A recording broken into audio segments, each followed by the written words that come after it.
Assalamualaikum warahmatullahi wabarakatuh. Halo teman-teman semuanya, perkenalkan nama saya Santi. Saya dari program studi Teknik Informatika STIMIK Sumedang, kelas 4B. Kebetulan sekali saya pada kesempatan ini mengambil mata kuliah grafika komputer dan saya akan sedikit memaparkan mengenai Painter Method. Sudah tak asing lagi bukan mengenai Painter Method atau yang disebut dengan algoritma pelukis. Algoritma pelukis adalah algoritma untuk penentuan permukaan yang terlihat dalam grafik komputer 3D yang bekerja berdasarkan poligon demi poligon, bukan pixel demi pixel, baris demi baris, atau area demi baris area dari algoritma penghapus permukaan tersembunyi yang lainnya. Algoritma pelukis membuat gambar dengan menyortir poligon dalam gambar berdasarkan kedalamannya dan menempatkan setiap poligon secara berurutan dari objek yang jauh hingga objek yang dekat. Kalian tahu nggak sih, nama algoritma pelukis itu mengacu pada teknik yang digunakan oleh banyak pelukis, di mana mereka memulai dengan melukis bagian yang jauh terlebih dahulu dari suatu pemandangan sebelum mereka melukis bagian yang lebih dekat, sehingga mencangkup beberapa area di bagian yang jauhnya. Pengurutan yang digunakan dalam algoritma ini disebut dengan urutan kedalaman. Coba kita implementasikan dalam menggambar sebuah pemandangan. Yang pertama, kita menggambar pegunungan dari kejauhan, dicat terlebih dahulu. Kemudian, diikuti oleh padang rumput yang lebih dekat. Akhirnya, kita tambahkan pepohonan yang dilukis. Nah, meskipun beberapa pohon terlihat jauh daripada sudut pandang beberapa bagian padang rumput, urutannya kan pegunungan, padang rumput, pepohonan, membentuk urutan kedalaman yang valid karena tidak ada objek dalam urutan yang mengaburkan bagian manapun dari objek yang selanjutnya. Adapun kelebihan dari Painter Method yang pertama, struktur grafis dasar.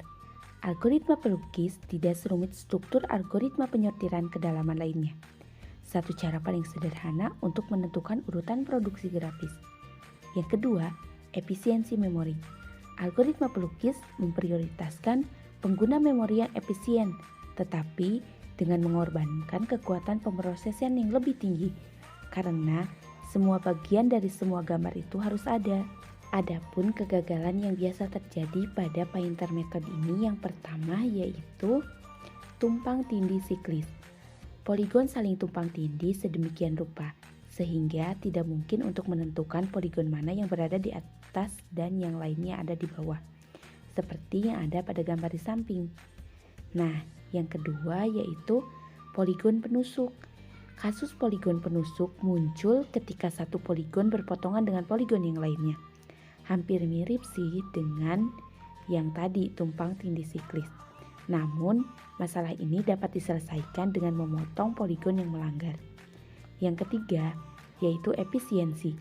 Untuk pemandangan yang terperinci, algoritma pelukis dapat membebani perangkat keras komputer secara berlebihan. Oke guys, aku punya satu contoh lagi ya. Ini dia. Kebayang gak sih guys, ini itu adalah gambar bohongan.